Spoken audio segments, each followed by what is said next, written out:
You are listening to the ADHD Support Talk Radio podcast. ADHD Support Talk Radio is sponsored by addclasses.com. Sign up now for a free webinar by going to www.addclasses.com. This is your co-host, Tara McGillicuddy, and today I am back with our co-host, Lynne Edris. And in just a moment, we're going to be talking about maintaining momentum when you have ADHD. But before we get started, Lynne, I know most people listen to you and know who you are, but can you just let them know a bit about yourself and how to get in touch with you? Absolutely. Glad to be back again with everybody. I am Lynne Edris, as Tara said. I am co-host of the podcast, and I'm a productivity and ADHD coach. So I empower professionals to take control of their time and their lives so that they can fulfill their potential more easily and have more time and energy for the things that matter most to them. You can learn more about me and what I do and the programs and services I offer on my website at www.coachingadvantages.com. And I am Tara McGillicuddy. I am the founder of ADHD Support Talk Radio, the co-host. I'm a woman with ADHD coach. I help people shift their energy and get more done and lead happier and more productive lives. You can learn more about me at taramcgillicuddy.com. So Lynne, we came up with talking about momentum today because this is a challenge, an issue with a lot of people with ADHD. Sometimes we get started on the initial thing and we can have a lot of trouble. We can be challenged keeping that up, sustaining momentum in finishing or just having the energy. So we just thought it would make sense to talk about. So where would you like to get started when it comes to momentum? I think talking about getting started is a good place to get started, right? So getting started is hard. That's one of the really typical challenges when it comes to ADHD. We call it activation in terms of executive function. It's, organizing information and shifting your attention and doing all the things that it requires to get started. And then the actual getting started itself requires a lot of energy and processing and all of that. But there are a lot of things that we have to do in our lives that require that we activate or get started more than once. So long-term projects, anything that you can't do in just like a short sitting is going to require you to reactivate or get started over and over and over again.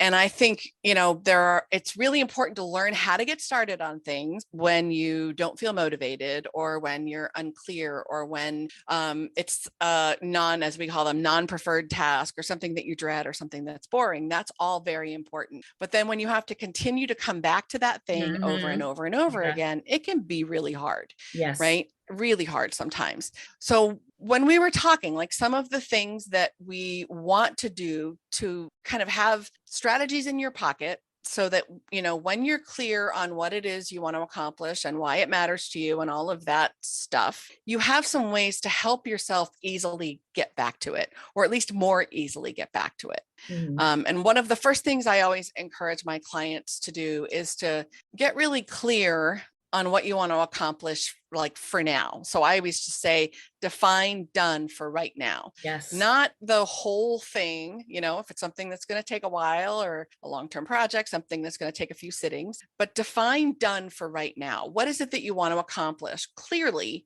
in this, I'll call it in this sitting, right? In this particular instance.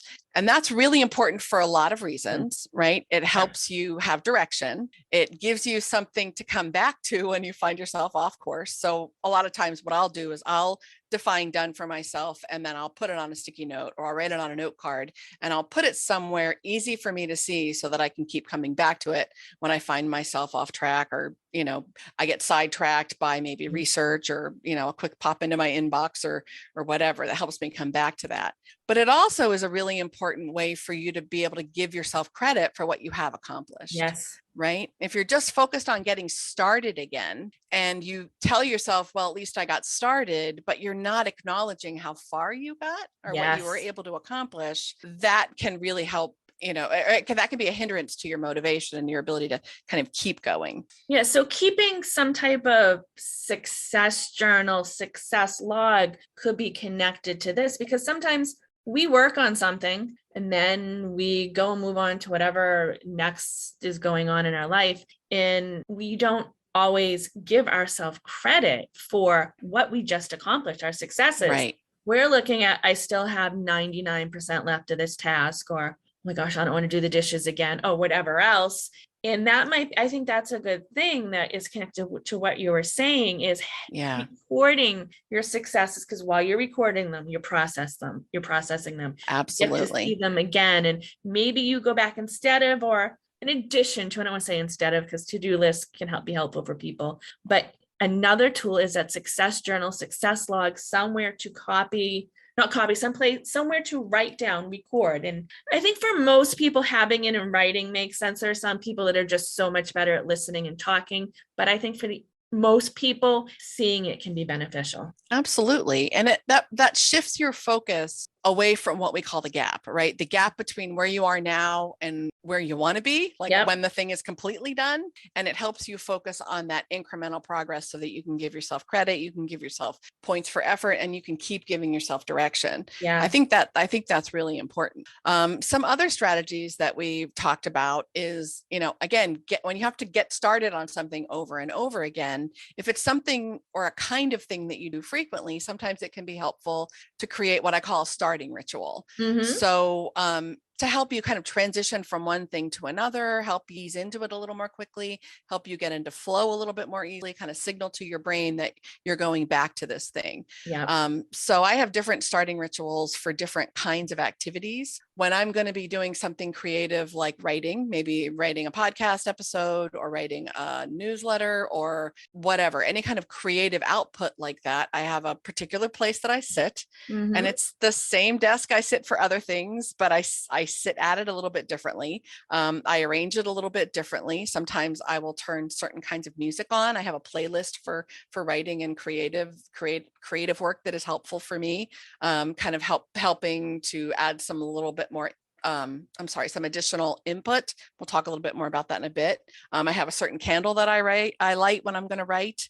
Those kinds of things can signal to your body, okay, it's time to do this thing, and signal to your brain, this is what we do here, and this is how we do it. That can be really helpful. And you become somewhat programmed when you see that candle, smell that candle, hear the music, that it is writing time, or whatever it is you're going to do, because not everyone's going to be writing. But that I don't do a lot of those rituals, but I think they might help me, get things done and get back, and for me to keep it up at that momentum. But that's a great strategy, the rituals. Especially for things that you have a hard time kind of getting into, right? Writing is one of those things, or any kind of like creative output of that sort. For me, it takes a different kind of focus than what I do a lot of the day. So though, if I know it's something that's hard for me to get started on, or takes me longer to kind of start to get some traction, that's the kind of stuff I'll create starting rituals for. Or if it's something that I really don't like, sometimes I'll create some doing the dishes or something like that. Yeah. I always get myself a nice cold drink before I do my bookkeeping. It's weird. It's, I get myself a drink anyway, but it's kind of symbolic that, all right, you have a nice refreshing drink and you're going to sit down and do something that you don't enjoy now, but it's going to be okay. What other kinds of things do you do, or do you help your clients do to help them maintain momentum? I think one of the big things that is so important is connecting with your why, whether it's starting out something brand new you've never done before, or getting back to something. And like, I do my productivity groups or my action groups, and that's something I have people do at the beginning of every session, is connect with their why.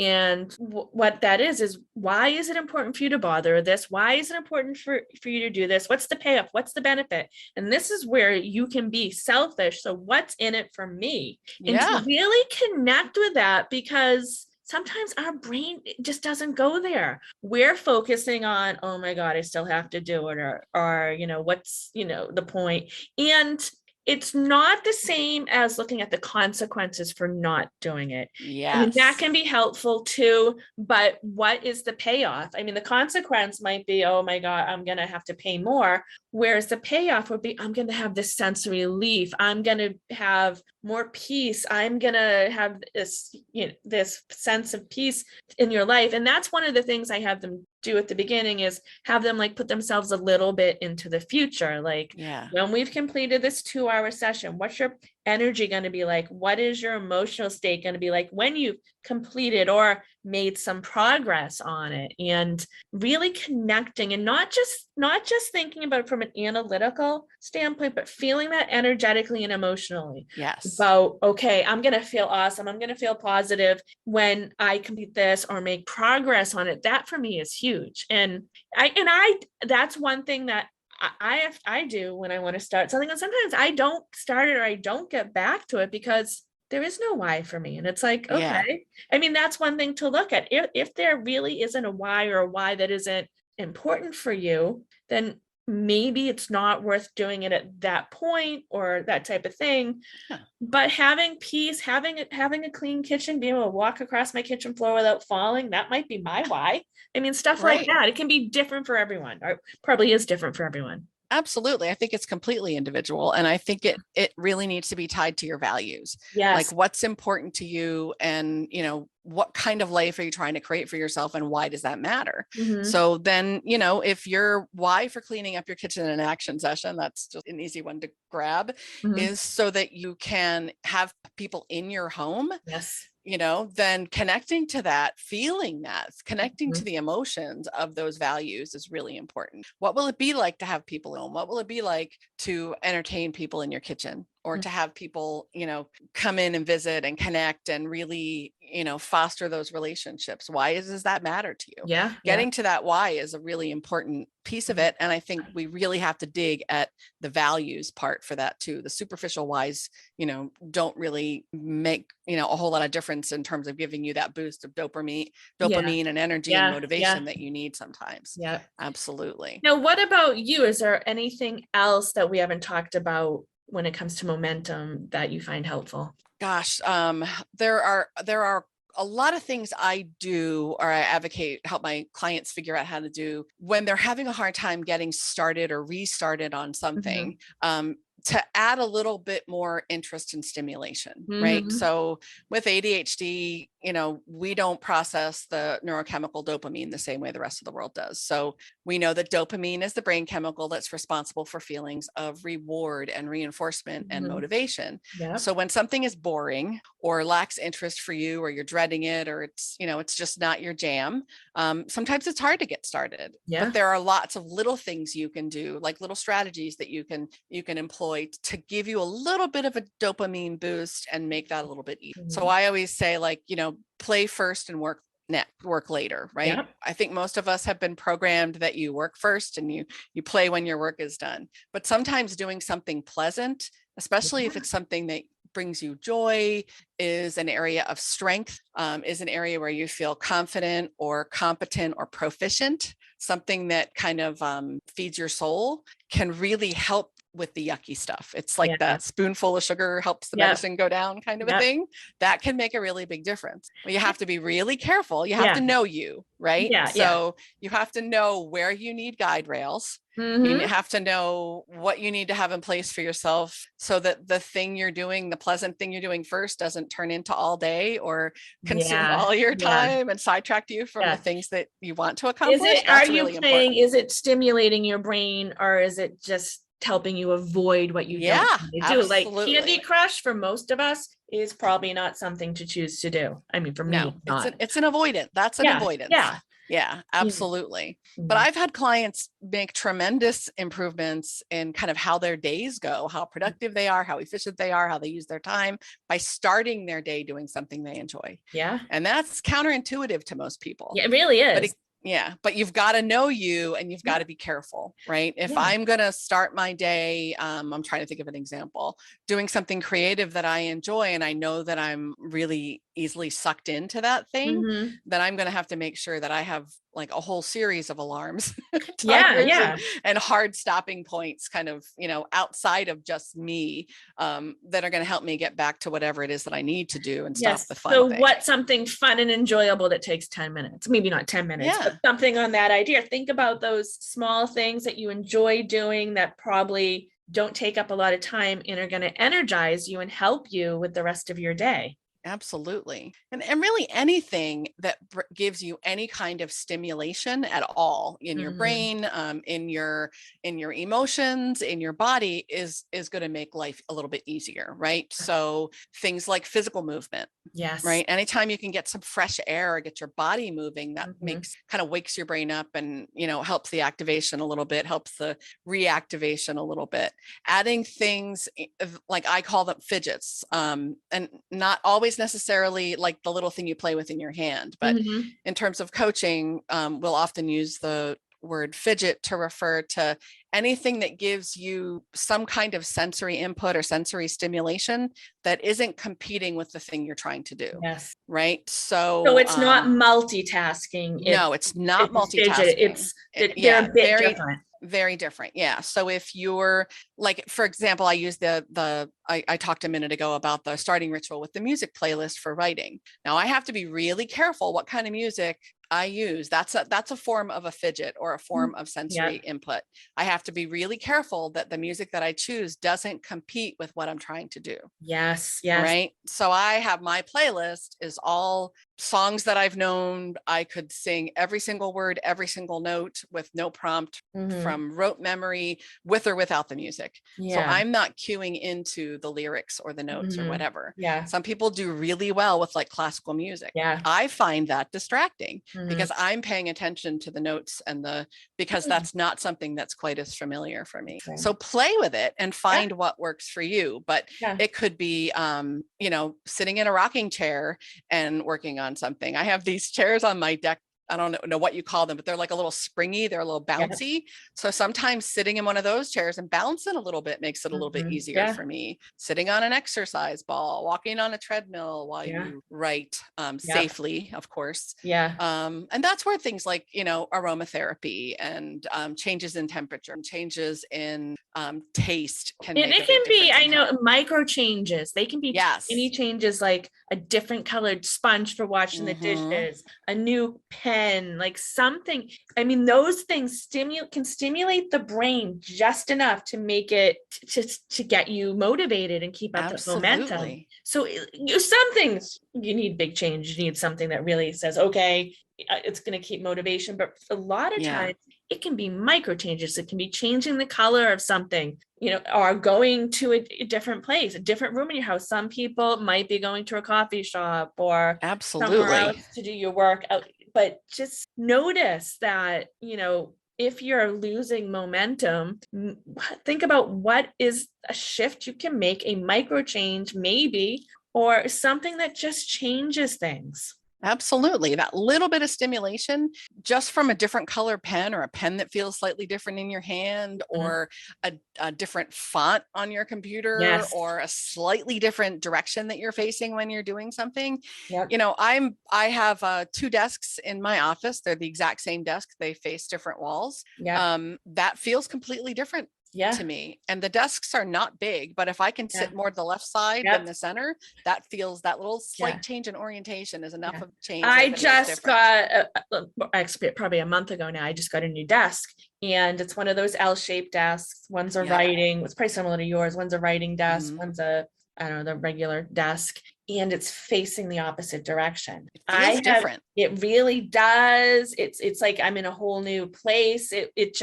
I have been more productive, and I've actually enjoyed doing my work more. I felt more connected to it. And I'm like, oh, I'm not staring at just the wall anymore either. I'm looking out my door. I'm looking out. So I'm like, okay, it's something like that. And so maybe you don't have to buy a new desk. Maybe you just move your desk to a different area in the room or something like that. It's absolutely like that. A new chair, change the way you sit in your chair, raise it, lower it, add a pillow, add something in the back, change the angle. Sometimes those little tiny changes, little tiny micro changes can make something feel more stimulating and feel more interesting. If you give yourself permission to play and tinker and experiment with what helps you.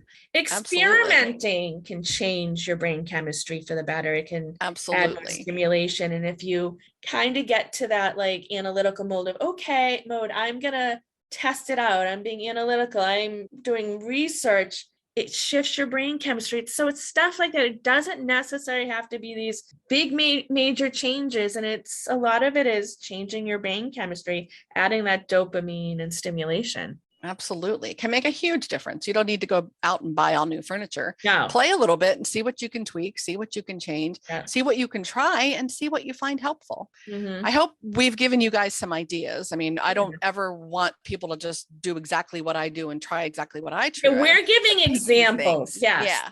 But it's take these things and build on them for yourself. Do what works for you. Absolutely. That's one of the things. We all work differently. Like Lynn and I, we have some things in common, but we have very different ways of going about some things.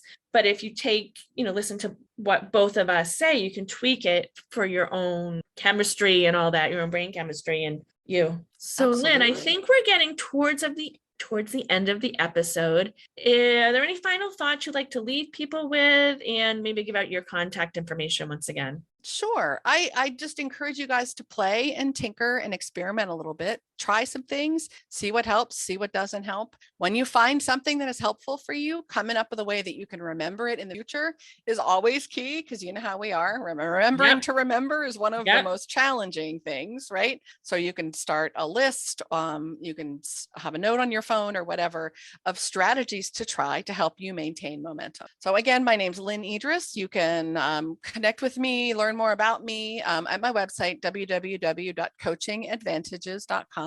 And of course, in the ADHD Support Talk Facebook group as well. Well, thank you so much for talking and coming on again, Lynn. Thank you everyone for listening. Be sure to stop by ADHDsupporttalk.com and you can listen to more episodes. You can find the link to our Facebook group. Thanks everyone. Enjoy the rest of your day. Take care.